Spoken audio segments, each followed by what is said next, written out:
히브리서를 쓴 사람은 확실하게 밝혀지지가 않았습니다.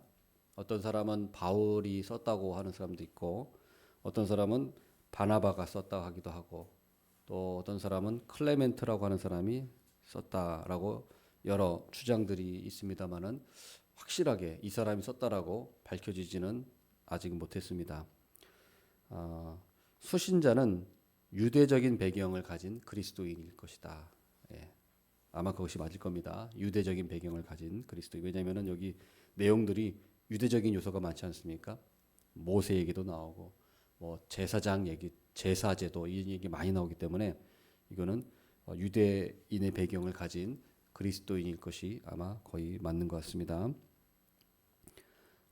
대략적인 이 히브리서의 내용은 이 히브리서를 받는 이 수신자들, 이 그리스도인들이 연수가 오래됐음에도 불구하고, 그러니까 신앙생활이 뭐 오래됐습니다. 몇십 년 됐음에도 불구하고 아직도 그 초보적인 신앙을 갖고 있는 그것에 대해서 그것을 신앙이 자라도록 하고 또 가르치기 위해서 이 히브리서를 기록했습니다.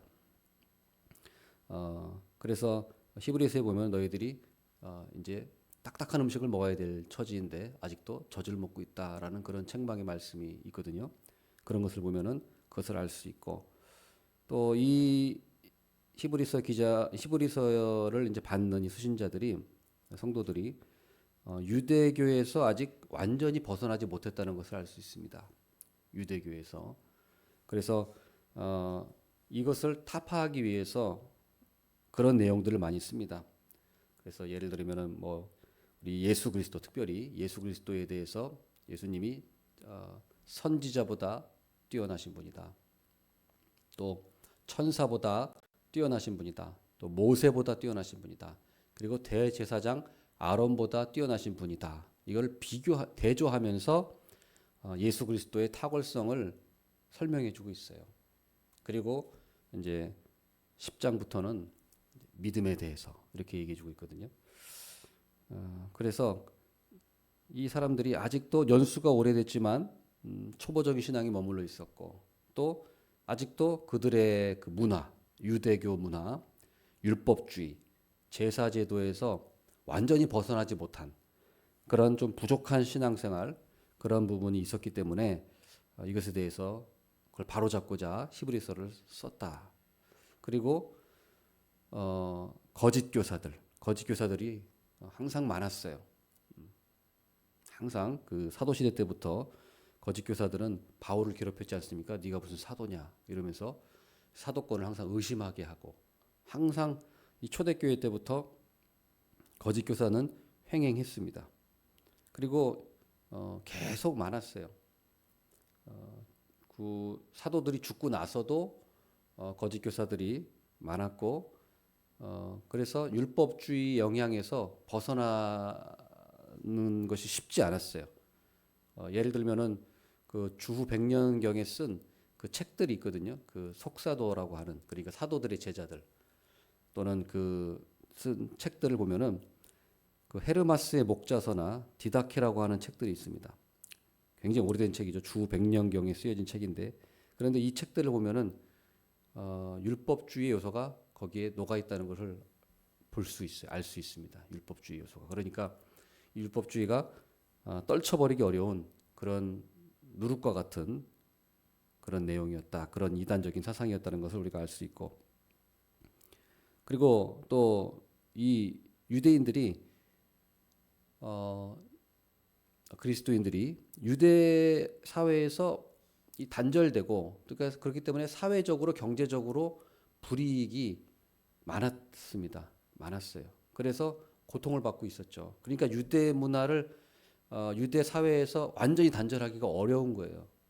자기들이 민족이고 다 친척들이 거기 있고 모든 경제적인 그런 것들이 유대 공동체에서 있어야 그게 혜택이 있는 건데, 그리스도인이 돼버리면 유대교에서 어떻게 됩니까? 방출이죠. 지금도 유대인들이나 이슬람교는 어때요?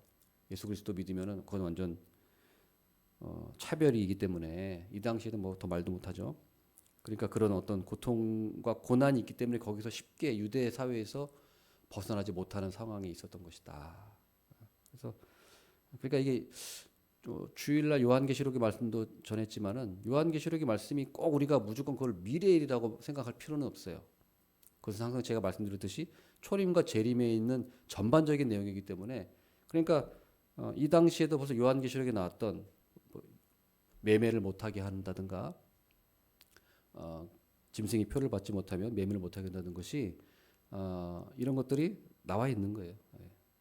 그래서 아무튼간에 그런 상황이 있었어요. 그런 상황에서 히브리서를 쓴 것이고 그래서 이 히브리서를 쓴 기자는 무엇보다 가장 중요한 건 예수 그리스도니까 예수 그리스도의 그 어떤 그 탁월함 비교할 수 없는 선지자보다 탁월하시고 천사보다 모세보다 또 대제사장 아론보다 비교할 수 없을 만큼 탁월하신 분이라는 것을 분명히 말씀으로 증명을 해주고 있는 거예요.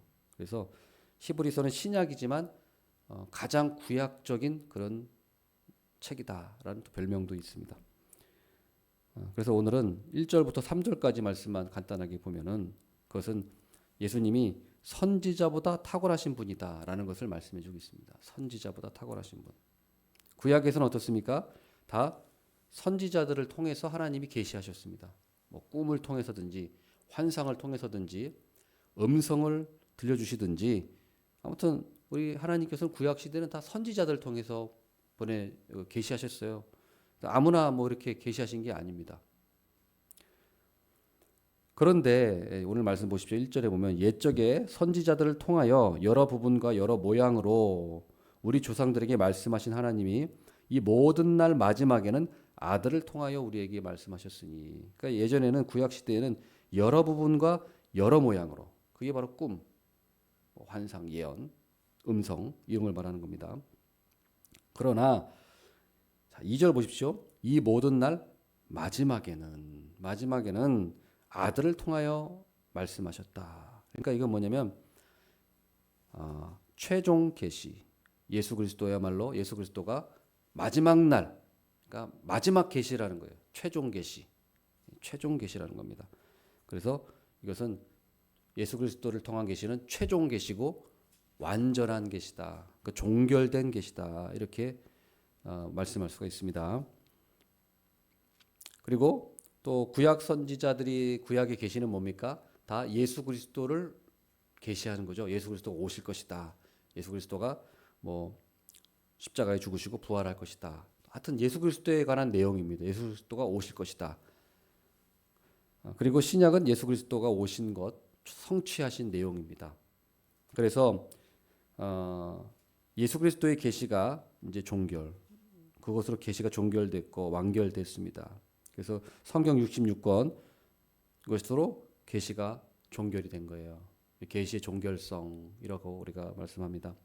그래서 더 이상 다른 계시는 없다. 새로운 계시는 없다. 그리고 또한 이전에 계시하시던 방식, 여러 부분과 여러 모양, 꿈, 환상, 음성, 예언 이런 계시의 방식은 중단되었다. 예수 그리스도가 마지막 계시이기 때문에 더 이상 새로운 계시는 없습니다. 그래서 웨스트민스터 1장 1항 웨스트민스터가 우리 신앙의 가장 근본이죠. 그 웨스트민스터의 가장 첫 번째로 우리에게 가르치는 것이 무엇이냐? 계시는 종결되었다는 것입니다. 거기에 이렇게 나와 있습니다. 웨스트민스터 1장 1항에 제가 잠깐 읽어드리겠습니다. 주님께서는 기꺼이 여러 부분과 여러 모양으로 자기 자신을 계시하시고 교회를 향한 자기의 뜻을 선포하셨다. 그리고 그 후에는 진리를 보다 더 잘 보존하고 보급하며 육신의 부패와 사탄과 세상의 악의를 대항하여 교회를 보다 확실하게 세우고 위로하실 목적으로 그 동일한 내용을 전부 기록하게 하셨다. 이는 성경을 절대적으로 필요하게 만든다. 하나님께서 자기 백성에게 자기 뜻을 계시하시는 이전 방식은 이제 중단되었다. 이게 웨스트민스터 1장 1항의 가장 첫 번째로 우리 신앙에 있어서 우리가 가장 첫 번째로 우리가 기억해야 될 게 뭐냐? 바로 1장 1항이에요. 이것이 흔들리면은 모든 1장 이후부터 33장까지 있는데 그건 다 사상 누각이 돼 버립니다. 1장 1항이 제일 중요해요. 그래서 여기에서 무엇이냐? 바로 예수 그리스도의 계시가 최종 계시다. 더 이상 새로운 계시는 없다. 이걸 분명히 우리는 신앙에 분명히 우리는 알아야 돼요. 그래서 왜 그러면 하나님께서 이렇게 계시를 종결하셨는가? 기록된 계시로 이제 66권 외에는 새로운 계시 주시지 않는가? 왜 음성이나 환상이나 예언 이런 걸 이제 주시지 않느냐? 그건 분명히 웨스트민스터 1장이라고 나와 있습니다. 육신의 부패와 사탄과 세상의 악의를 대항하여. 지금 수많은 사람들이 자기들이 예언을 한다, 환상을 본다, 음성을 듣는다, 뭐 꿈을 꾼다. 인간은 부패한 본성과 악의적인 그런 목적도 있기 때문에 부패와 사탄의 그런 계략들 그런 것으로 인해서 분명하지 못하고 또 혼탁하게 하고 혼란스러운 그런 역사들 그런 일들이 많이 있다는 거죠. 그런 것들에서 교회를 보호하고 위로하시고 확실하게 교회를 세우시기 위해서 하나님께서 기록된 66권의 말씀으로 계시하셨다는 거예요. 교회를 위한 거예요. 교회를 위한 거라는 거예요. 어떤 사람은 자기들이 교회를 위한다면서 막 꿈 얘기하고 환상 얘기하고 예언 얘기하고 음성을 들었다고 하는 사람 전부 교회를 어지럽히는 사람들입니다. 교회를 어지럽히는 사람들이에요. 웨스트민스터 1장 1항도 모르는 사람들이에요. 신앙의 근본이 없는 사람들이 그런 일들을 하는 것입니다. 우리는 분명히 우리 믿음의 선배들 또 성경에 계시하신 것들을 우리는 분명히 우리 마음에 확실하게 우리는 잘 새겨야 될 줄 믿습니다. 그래서 마지막으로 보면은 예수님에 대해서 이제 말씀하는 거예요. 예수님을 만유의 상속자로 세우셨다. 만유의 상속자로 세우시고, 그러니까 만유의 상속자로 세우셨던 말이 무슨 말씀입니까? 예수 그리스도 만물, 그러니까 모든 것은 하나님께서 만물을 그리스도에게 주셨다는 거예요. 상속자잖아요. 하나님께서 모든 만물을 예수님에게 주셨다는 거예요. 아들이니까. 상속자는 아들이잖아요. 그러니까 예수님이 아들이고 예수님에게 주셨다는 거예요. 그래서 하나님의 왕국, 하나님의 나라는 곧 예수님의 왕국이고 예수님의 나라예요. 똑같은 말입니다. 하나님의 왕국은 예수님의 왕국인 거예요. 그래서 예수님 없이는 어떠한 하나님의 유산, 은혜 상속받을 수가 없습니다. 예수님이 없이는 예수님을 통하지 않고서는 어떠한 하나님의 무슨 뭐 은혜고 유산이고 하나님의 신령한 복 절대 받을 수 없어요. 오직 예수 그리스도가 만유의 상속자로 하나님이 세우셨기 때문입니다. 그렇기 때문에 우리는 반드시 예수 그리스도께 붙어 있어야 돼요. 붙어 있어야 돼요. 그러면 모든 하나님의 나라의 유산들이 우리에게 다 전해지는 것입니다. 그리고 예수님은 어떤 분입니까? 창조주라고 말씀하고 있어요. 창조주. 그로 말미암아 모든 세계를 지으셨느니라. 2절 마지막에 나와 있죠. 창조주. 예수님은 피조물이 아닙니다. 우리가 성경 조직신학 강좌 때도 삼위일체 때 잠깐 말씀드렸습니다마는 예수님을 창조주가 아니라 피조물이라고. 그러니까 피조물 중에서 가장 뛰어난 존재. 그러나 창조주는 아니야. 이렇게 가르쳤던 사람들이 아리우스 그리고 그 추종자들을 아리우스주의자 이렇게 분명히 제가 말씀드린 적이 있습니다. 그래서 그런 가르침이 이때도 있었어요. 이때부터 예수님은 그냥 하나님의 뛰어난 그냥 반신반인 정도. 그러니까 사람보다는 뛰어나지만 그렇다고 하나님까지는 아니야. 예수님이 하나님까지는 아니야. 뛰어나신 분이긴 맞아. 영적으로 대단한 분이긴 맞아.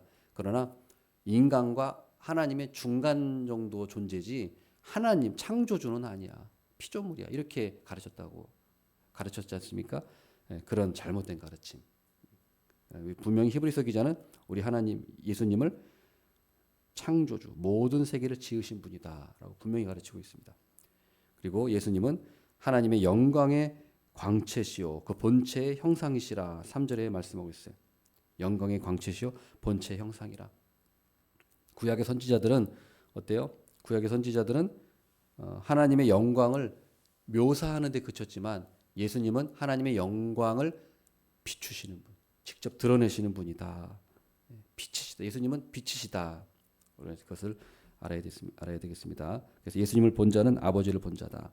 그리고 예수님은 무엇을 하십니까? 만물을 붙드시고 계신다. 그의 능력의 말씀으로 만물을 붙드시며 예수님이 창조주시고 또 예수님이 섭리자이시다. 섭리자. 예수님께서 피조물을 창조하셨을 뿐만 아니라 유지하시고 보존하시는 분이시다. 그리고 선하심으로 은혜를 베푸시는 분이다라는 걸 예수님이 이런 분이다라는 걸 알 수 있고 또 예수님이 죄를 정결하게 하는 일을 하시고 죄를 정결하게 하시는 일 예수님은 대제사장이시며 또 뿐만 아니라 희생 제물이 직접 되셨죠. 어린 양 희생 제물. 대제사장뿐만 아니라 직접 희생 제물까지 되신 분입니다. 그러니까 모든 제사 제도는 이제 종지부를 찍었어요. 모든 제사는 예수 그리스도의 십자가 제사로 다 끝났어요. 진짜가 오면 그림자는 물러가 버리는 거예요. 그러나 진짜가 왔는데도 그림자를 붙들고 있는 저 유대인들, 저 어리석은 자들, 성경을 모르는 자기들이 성경을 안다고 하면서 율법을 지킨다고 하면서 예수 그리스도를 모르는 자들, 실체가 왔는데도 그림자를 붙들고 있는 어리석은 자들이 지금도 있는 것입니다. 그러니까 우리는 어떻습니까? 예수 그리스도 십자가의 제사로 모든 제사는 다 끝났다. 이제는 더 이상 제사 드릴 필요가 없고 짐승의 피가 필요 없고 예수 그리스도의 보배로운 피로 단번에 드리는 이 영단번의 제사로 우리는 하나님 앞에 나가고 우리 모든 죄는 영원토록 사함받는다는 사실을 꼭 믿기를 원합니다. 마지막으로 우리 예수님 어떤 분입니까? 높은 곳에 계신 지극히 크신 이의 우편에 앉으셨느니라. 하나님 우편에 앉아 계셨다. 은유적인 표현입니다. 정말로 예수님이 하나님 보좌 우편에 앉아 계신다는 것이 아니고 왜 그렇습니까? 우리 하나님은 장소에 제한이 없으시기 때문에 우편 좌편이 없어요. 하나님은. 그러나 우리가 이해하기 쉽게 하기 위해서 이렇게 표현을 하신 거죠. 이게 무슨 표현입니까? 예수님은 최고의 자리에 오르셨다. 최고의 자리에 오르셨다. 가장 비천한 십자가, 가장 비천한 자리에서 최고 영광스러운 자리에 하나님께서 올려주셨다. 그래서 빌립보서 2장에 그 말씀하지 않습니까? 최고의 자리로 우리 예수님은 거기에 앉아 계시고 통치하시고 다스리고 계시고 그래서 우리는 그 예수 그리스도를 최고로 경배해야 한다. 우리의 목적은 그것이다.